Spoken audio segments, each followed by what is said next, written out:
Hey, it's your girl Be Real, and I thank you so much for joining me for another moment in the meantime. I hope that your day has gotten off to an amazing start. But if it hasn't, it's okay. Still got some more time in the day for everything to become exactly what you need it to be. One thing that I really want to say, I don't know.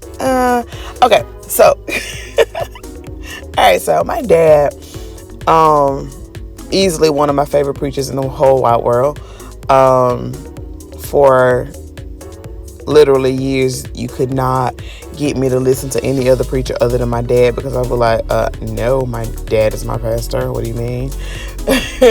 But let me tell you something. I have over the years just really studied him, and just like his teaching style, and just how he deals with people, how he deals with life, how he deals with relationships, and all of that good stuff. And I was thinking this morning, because there is a burden on my heart and something I really want to share today.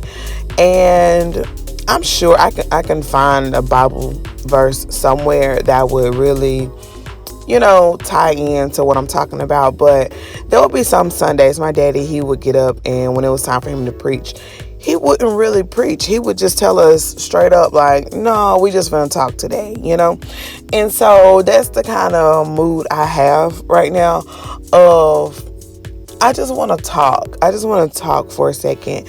I had a conversation with a really good friend of mine yesterday, and we were both being very transparent about life and just things. And she made this statement to me. She was just telling me how she'd had a very, very, very rough weekend, and how God allowed for people to just really randomly, air quotes, just pour out to her and just, hey girl, just want to hit you up, say I love you, stuff like that.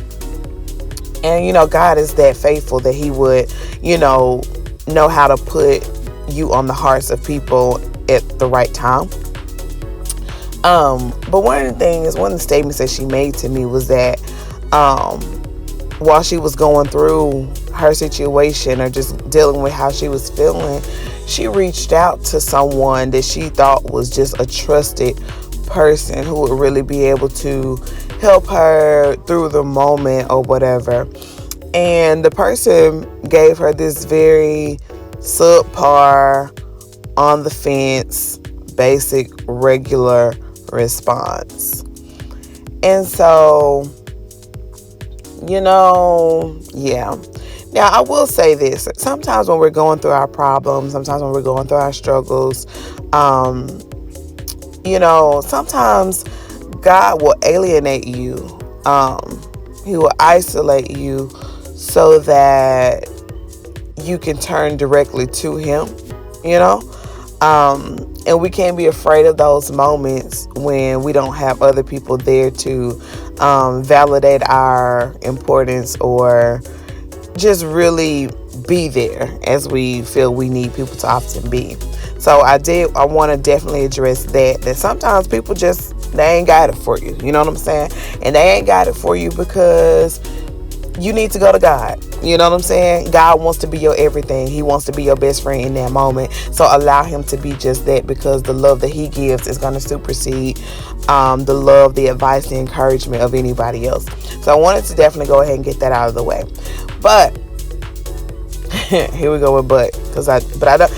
However, moreover, yeah, if you listen to yesterday's podcast, I'm trying to change the word, but in addition to what I'm saying, you also have to realize there's this thing that everybody likes to say, check on the strong friend, check on the strong friend, check on the strong friend. Now, I am the strong friend. And you may be too. I feel like I have a good steady circle of friends. I don't know. I know I am most certainly one of the strong friends. And so, and the homegirl I was talking to, she's considered even amongst me and then just other friends that she has, she's considered one of the strong friends. And but yet she's going through what she's going through and feeling like there's really nobody to help her through this moment, And so I want to say this, that you're always often told, check on the strong friend. But when you check on the strong friend, don't just check like, hey girl, what's up? You good? All right, bye. What do you do when the strong friend is not good? That I believe is the concern that my homegirl and I were just kind of pressing into. Like, so when the strong friend is not good, you checked on the strong friend and they tell you straight up, like, I am spiraling downhill. What do you do? And I know it gets a little uncomfortable because it's just like, I don't really know how to address this because I'm used to this person being so tough. I'm used to this person being so strong. I'm used to them being very courageous. This person is such an inspiration to me. So sometimes it can, take you off guard a bit. But what you should never do, and I'm just going to be honest because it really doesn't help the situation. Don't give just a general, basic, regular, simple answer to their problems, even if you cannot relate to what their situation may be. Just let them know. Be honest in your relationships. Be honest in your friendships. And I'm gonna give an example. Okay, ring. Call my homegirl up. Hey, I just wanted to check on you, girl. You doing okay? Blah, blah, blah. Actually, Britt, I'm doing horrible. I have been locked away in my room. I am depressed. I hate my job. I can't seem to shake this, what I'm feeling. I'm feeling like what God has told me about my vision, I'm so far away from that, and life just really stinks right now for me. I can't really pull myself out of this rut.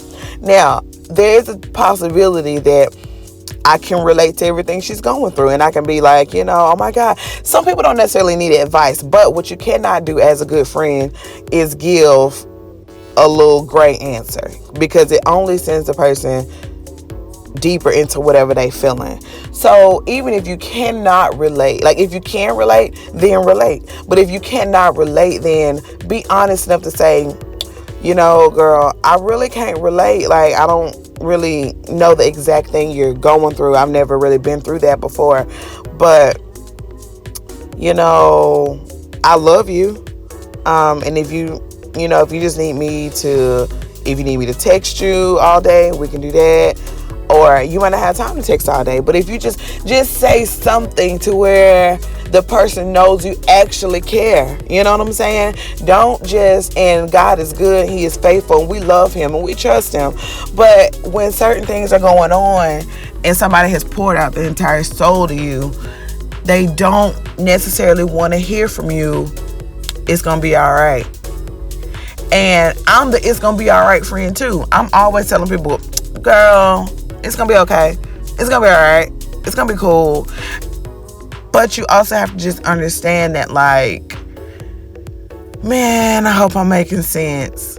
But just those mediocre responses to something that your friend is thinking is just tragic. Like, you be friend enough to go to the deep place with your friend if they're really struggling with something. And like I'm saying, you may not relate. You may not know what to do. You may not know what to say. But to just be honest enough to say, I am so sorry that you feel this way, but I love you. And, if you can think of something that I can do to help you, let me know. You know what I'm saying? I hope that makes sense. But it's gonna hit who it hits, because the conversation that me and my friend had on yesterday, that was what she was dealing with, and I was just like, I never want my friend to feel like that after talking to me. You know what I'm saying? Like, when you pour out to me, I don't ever want to say nothing real great that's just like, okay, yeah, whatever. You know, it's almost like when somebody poured out their heart to you and you hit them with the, wow, really? Wow. You ain't listening. You don't care about what's really going on when those are your responses. Period. So I just want to challenge you all to, when you check on the strong friend, have something substantial to say. Okay? Because they may not necessarily be doing okay. And if you didn't went out on a limb to check on them, then you need to have something to say. Ask the Lord to guide you. Yeah. The next thing, in regards to friendships, I also would just want to say, don't be overbearing. And this is important to me. You have to, you just kind of have to, like, I have a friend who is a wife and mother of two little boys. And so her availability to talk varies. So I have to be okay with that. You know? She sings Marco Polos all the time because that is what's good for her. It's easy for her to record a message and send it to me when she can. You know what I'm saying? I'll look at it, record a message, send it back. Now, do I necessarily want to do Marco Polo? No. But do I absolutely love and cherish my relationship with her? Yes. So if that's the best form of communication for her, then that's what I'm going to do, because she matters to me. Talking to her matters to me. She's able to talk a lot during her commute to work. So guess what? If Brittney want to talk to her, if Brittney feels that this is like a conversation so necessary, then there are times where, or most of the times actually, talk to her on her commute to work, because her life is not as available as mine to just speak freely whenever she gets ready. Because when she get home from work, she got a whole husband she got to take care of. When she get home from work, she got a whole 2 boys she got to take care of. And that is just the way her life is set up. And it should not add strain to the relationship I have with her, because I have to adapt to her communication style. Does that make sense? Yes, it does make sense. And she would actually even say that they're saying, that she has to do certain things to make sure she can communicate with me based upon my schedule, based upon what I'm doing, based upon what I got going on. So I'm saying that to say, don't be overbearing in your friendships. Don't be the friend who the only way we can talk is if we sit down at Starbucks. The only way we can talk is if you answer this FaceTime. Because sometimes the best form of communication is going to be through text. Period.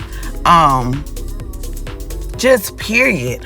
Because people just have things going on. So if you are just dead set on, oh, we got to sit down and talk. Oh, we got to sit down and talk. Oh, we got to sit down and talk. Well, I might not be in a good space for sitting down and talking.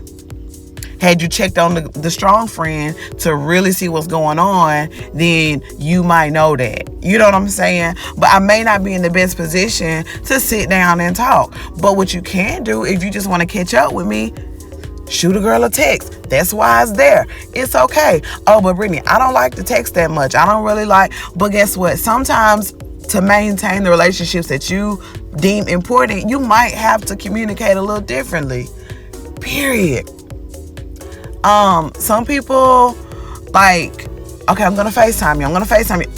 I may not be in a good spot to answer my FaceTime. It don't mean I don't love you. It just means that right now I can't do it. Now, I ain't saying that everything has to be catered to one friend, but just understand that communication is like you just have to understand that we cannot bound this relationship to like one method of communication. Not when there's so many. Not there are too many tools. There's some people that I'm really, really, really close to.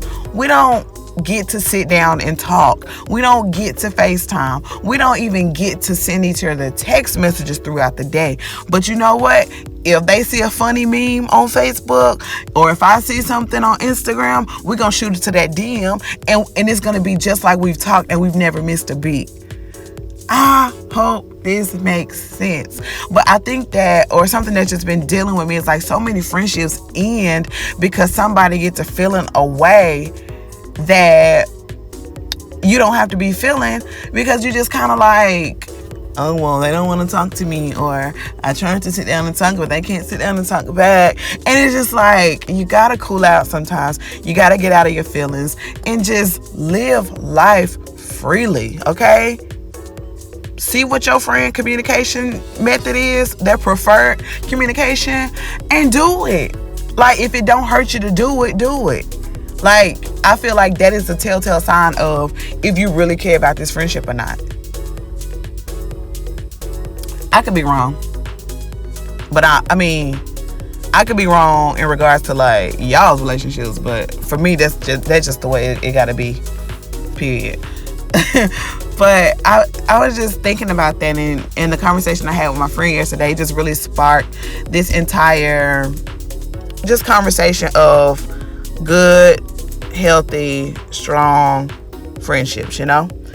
So that's what it is today. I really hope it makes sense. This podcast is very long, but it's something that I just really think is important. I just really, really, really think that it's important to honor your friendships in a way that if they're going through something, you're not a burden to them. You know what I'm saying? Don't be a burden in your friendships. Yeah. That's all I gotta say, because this one is really long. I'm sorry. But yeah, man. Just be a good friend. Period. That's all. If you've not followed me on Instagram, what you waiting on? Go ahead and do that right fat now at B.REEL. Do not put REAL, because you're not gonna find me there. But go ahead and follow me now at B.REEL for updates. Such and such and such and such and such and such. Remember, you're loved, you're chosen, you're beautiful, you are enough, and I think you're pretty dope yourself. So that's what it is. I'll talk to you guys tomorrow. Bye.